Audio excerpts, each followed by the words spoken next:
তো রিসেন্টলি আমরা একটা বিয়ে বাড়িতে চলে গেছিলাম, আর যেখানে প্রচণ্ড ধুমধাম করে প্রচণ্ড বড়োভাবে বিয়ে বাড়িটা ছিল। ওখানে কি করলাম তোমাদের সঙ্গে শেয়ার করছি। তো প্রথমে গিয়ে গিফটটা আমরা দিতে চলে গেছিলাম, তারপরে এখানে একটা আইসক্রিম নিয়ে নিয়েছিলাম যেটা চকলেট ফ্লেভারের ছিল, দারুণ ছিল, পুরোটাই আমুলের। স্টলের আইটেম তো নরকম ছিল, বাট সব কটা তো উদ্ধার করতে পারিনি, বাট যেটুকু পেরেছি সেটাই তোমাদের সঙ্গে শেয়ার করছি। প্রথমে এখানে মোমো নিয়ে নিয়েছিলাম, আর মোমোটা ভেজ মোমো ছিল, বাট খুব সুন্দর ছিল। আর চাটনি, তার মধ্যে দুরকম চাটনি দিয়েছিল। আর এখানে জিলিপির সঙ্গে রাবড়ি, এটা আমি প্রথমবার ট্রাই করলাম, বাট দারুণ লেগেছে, খুব সুন্দর।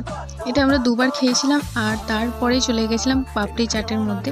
চাটটা অসাধারণ ছিল, মুগ ডাল আরও অনেক কিছু দিয়ে বানিয়েছিল, যেটা হয়তো মুগ ডাল দিয়ে আমি প্রথমবার চাটটা তাড়াতাড়ি শেষ করার পরেই চলে গেছিলাম সোয়া বল খাওয়ার জন্য। তো এটা খুব সুন্দর লাগছিল খেতে।